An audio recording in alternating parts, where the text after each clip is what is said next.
What's up, what's up, what's up? It's your man Chazzellis once again giving you the information that you asked me for. Right now, I'm doing a part 2 on how to know someone is playing games. Once again, part 2 on how to know somebody is playing games. First of all, I want you to go ahead, look up part 1. If you haven't seen it already, pause this, look up part 1, how to know somebody is playing games.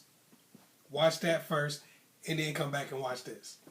Alright, and for some of y'all who haven't been doing it yet, make sure after this video you like and subscribe. Please do that. That way you know what's going to come out next. You can stay up to date with what's going on. You can keep sending comments and stuff like that. And, stay up to date with what's happening. Okay. Many people have been asking me this, so that's why I made a part 2 of the how to know when someone is playing games video. And this is basically going to be telling you how to turn the tables on somebody who's playing games. Now, I already know some of y'all are listening to this and saying, you're going, well, why should you try to turn the tables on that person? You should just leave them alone. If they was playing games with you, then they don't deserve you. I couldn't agree more. But the truth of the matter is when you want to do something, that's what you're going to do. It's really easy for other people on the outside looking in to just tell you to let it go, just tell you to move on, just tell you to, do whatever. But you have to get to that point inside of your heart and your mind before you can do that. And nobody else can tell you when that's going to happen. Nobody else can tell you when to do it or when to do whatever. You have to feel like you finished the situation on your own, and that's the only way you're going to be able to move on. So let's get started. The first thing you want to do is be real. First and foremost, be real. Most of the time, we hide our emotions from people, and it's to our detriment. Most of the time, we try to act like things don't matter to us. Well, I don't care. Shoot, you can do me any kind of way. It don't bother me, you know what I'm saying? Because don't nothing hurt me. I'm iron, dog. I am iron. You know what I'm saying? She didn't break me down, you know what I'm saying? She didn't get me, you know what I'm saying? Like, yeah, I know, you know what I'm saying? It looked like I was crying outside, but it was actually raining, you know what I'm saying? And I got allergies, so sometimes when the pollen get in there, so I wasn't crying. That's all you need to know. But in real life, you're broken down and you feel like you didn't say certain things to people. And that becomes unfinished business. And unfinished business is the leading cause of obsession. When you find yourself becoming obsessed with somebody, most of the time it's not necessarily about what they did or who they are or anything like that. It's usually about what you feel like you didn't get to say, what you didn't get to do, what you didn't get to feel, all of that. You feel like you got all these feelings bottled up, all these things bottled up inside of you, and you don't get to talk to the person, and that breaks you down and often causes you to become obsessed, not really with the person as much as the situation, but they're all you have to fixate on. So it seems like you're obsessed with them. So make sure that you're honest with yourself, you're honest with your emotions. Keep it real. If they hurt you, they hurt you. If it broke you down a little bit, it broke you down. Keep it real. Number 2. Only hear what the person is actually saying, not what you want them to be saying. A lot of times people will hit me up and ask me questions like, okay, well, he said that he never wants to see me again, and I was just a booty call, and he hates my guts, and hopes I die and rot in hell. So, what does that mean? Okay, what is he really trying to say? Looked at me like he's trying to say exactly what the hell he said. That was pretty clear. He doesn't want to talk to you anymore. He doesn't like you. Simple as that. But a lot of times we keep trying to read into things. We keep trying to get to the bottom of something. And really what it is we want to get to a point where somebody is saying something that we actually want to hear. We don't want to hear that we got played. We don't want to hear that we were a booty call. We don't want to hear that somebody used us and put us in the friend zone. We don't want to hear somebody was playing games with us. We want to hear some other story that makes our ending not seem so sad. But you got to be real with yourself, and you got to hear what the person is actually saying. Number 3, take time to breathe. When a person tries to come back, and they most likely will, most of the time people do come back, playing games and all that kind of stuff, if they get an opportunity to come back, they certainly almost always do. Even if it's years down the line, they almost always do. If and when that happens, take time to breathe. Because this is a time when you want to say, okay, is this something that I actually want to do? Is this something that I actually want to be a part of? Do I still have unfinished business that's causing me to become obsessed with them?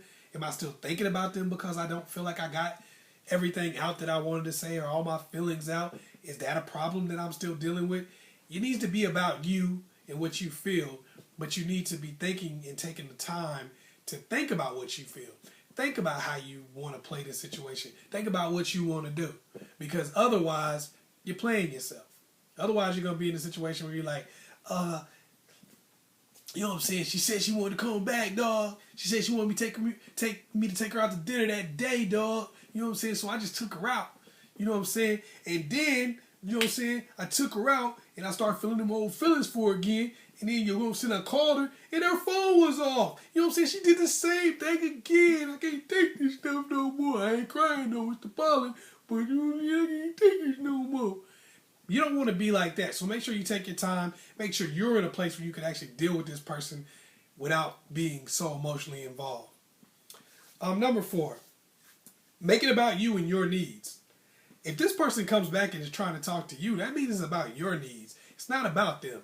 You're in a position of power and you need to act like a person that's in a position of power. Make it about what you need. Make it about what you want. So that means when they call you up, if you're on the phone with somebody else, make it a diet of the mind and don't click over. Like, whatever. Call them back when I feel like talking to them.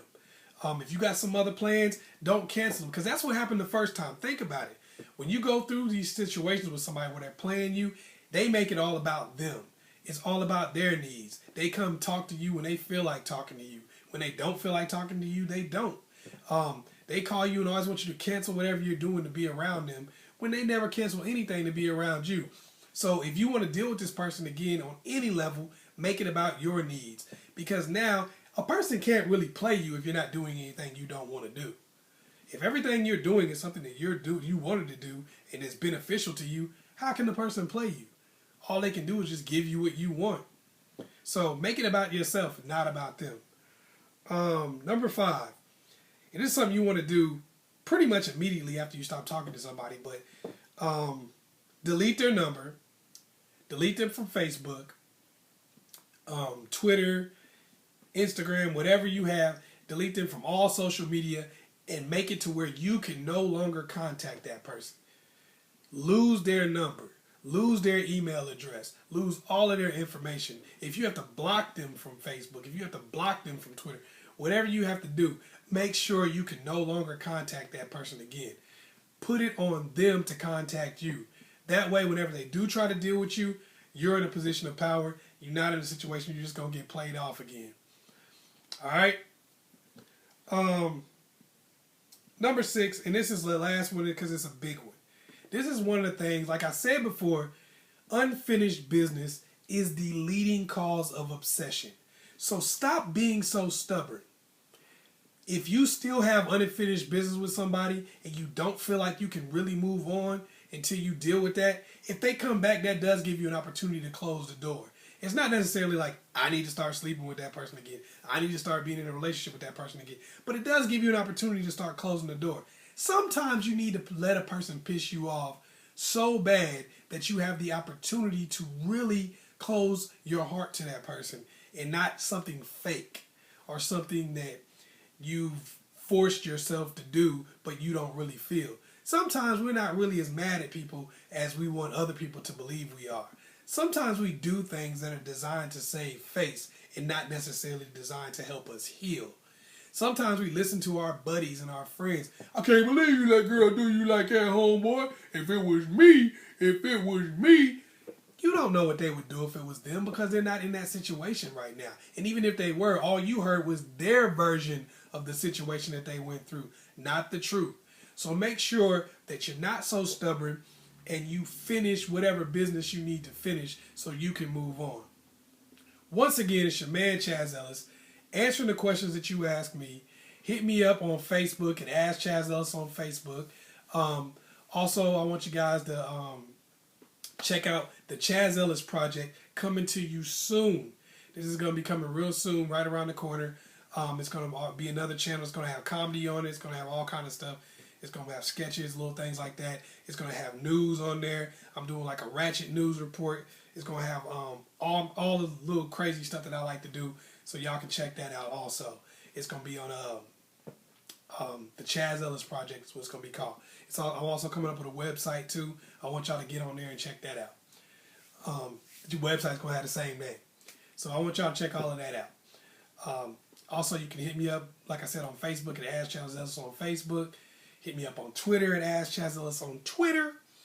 Oh yeah, like and subscribe. Thank you. I appreciate all y'all that have been subscribing. Share these videos too, because some of y'all have been sharing them, and I do appreciate that also.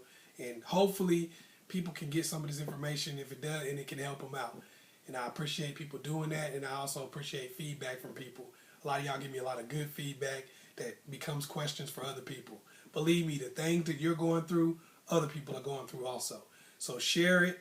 Also ask questions, because that makes sure that people can get some of this information and learn from what you're going through. So glad I was able to help some of y'all. Peace.